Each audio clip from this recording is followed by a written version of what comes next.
Alright, this one's gonna be fun.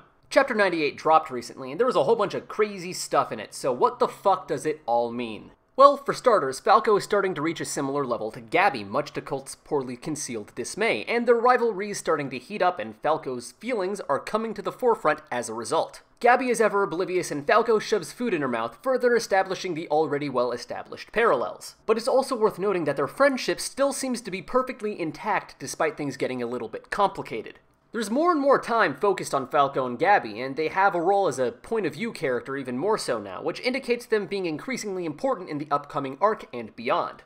Meanwhile, Willy and Magath are discussing their plans, to which we are still in the dark. Magath is Willy's new right-hand man and presumably Heros 2.0, whatever that role might entail. Their talk is likely foreshadowing as to what they're prepping for. It seems to be hinting at Magath doing some cleanup work within the Marley military in preparation for Willy's upcoming military campaign, and honestly, I can kind of get why. They aren't the most forward-thinking strategists. But what is Willy's plan? I've seen a couple of theories, but the one that's gaining the most traction is that Willy's planning on doing a genocide of all Eldians, wiping them off the face of the earth once and for all and ending their cursed history. Some think he's going to kick things off by killing all the Eldians in the Liberio internment zone at the end of the festival, conscripting Marley citizens for the future Paradise campaign. Others believe he'll do nothing to the mainland Eldians and is simply planning an invasion on Paradise Island with the goal of wiping out its population. Whatever he's planning, he's doing it with a heavy heart, and Zeke seems to be in opposition to it. Eren received the baseball mitt from the person who he's been in correspondence with via Falco, and since we saw Zeke with the baseball mitt earlier in the chapter, it's implied he's been in contact with Zeke this past month. The plot thickens when Reina is led to Eren by Falco, and the only thing that could have possibly been more groundbreaking than this is if we found out that Jean Kirstein is not a horse. As overhyped as this ending is, its narration does imply two really interesting things. Eren and Zeke are after peace, and they want Reina to join them on their mission. Also, something something Asian lady something something Mika's clan symbol. Now, what can we expect moving forward? Personally, I see two possibilities. First off, we have the fan favorite.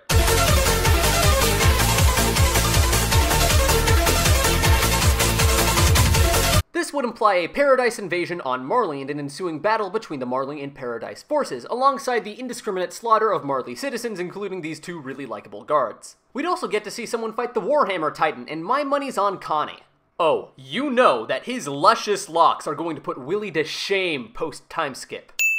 One of the most interesting things about this, though, is that if Eren is vying for peace, then he's probably a different faction from Paradise, implying that he's defected, which could turn this into a three-faction battle. The other way I could see this going is if the big battle between Marley and Paradise happens when they invade Paradise a la Willy's plan, with Marley citizens as soldiers and utilizing whatever Titan shifters they have left after the festival. I say however many they have left because it's possible that if Willy does decide to kill all the Eldians at the festival, Eren, Zeke, Reina, and possibly Porco and Pieck might decide to crash the party to try and stop him, and who knows how that might turn out. Actually, now that I think about it, if Porco and Pieck do defect, the purpose of Colt, Zofia, and Udo in the story might be to eat Pieck, Zeke, and Porco after their rebellion. Meanwhile, Eren, Falco, maybe Gabby, and Reina if he survived, leave with the attack and armored Titans. This way we can have some tragic deaths, our protagonist can live to finish the fight another day, and Marley still has some Titans to play with when they invade Paradise. Now this is the part of the video where it's not scripted and I just sort of talk about my thoughts and review the chapter. Overall, I thought it was good. This entire arc has been incredible, but, so far, after we had the formality chapters of 91 through 93, there's sort of two, well, all chapters kind of fit the same category, really, where it's less of, like, some big event that is the chapter, but a series of different, loosely connected cool moments. Either cool character moments, some exposition moments, some cool thematic moments, some callbacks, something just sort of satisfying like getting to see the breaking of Wall Maria from Bertolt's perspective. Stuff like that. And 94, 95, 96, they're all sort of the same caliber.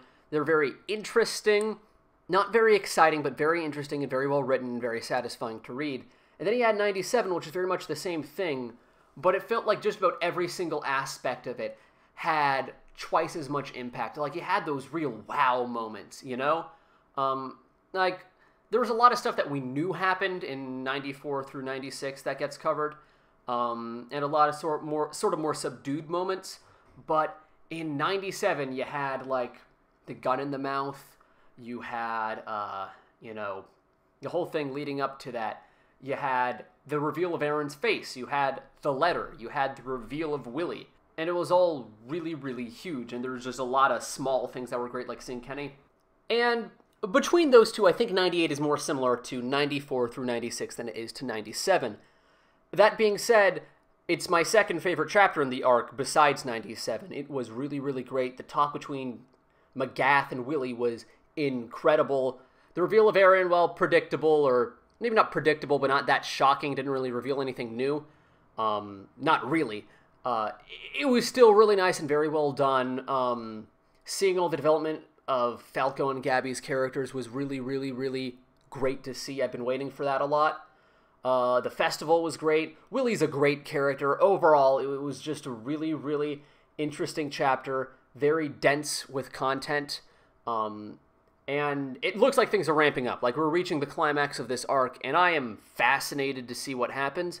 Personally, I would rather have, of those two suggestions that I said, I'd rather it be the second. I'd rather have Willy, you know, try to kill all the Eldians and then eventually have the fight on Paradise after, you know, Eren tries to stop him and all that stuff. But even if he doesn't try to kill all the Eldians in Liberio, I'd still rather have a fight on Paradise than a Grim Reminder. I know, it just seems, you know, you get to see the tactics on both sides, and you can really, like, maybe the Wall Titans can come into play, and I just feel like it'll be a lot more interesting, you know. Marley will be more prepared.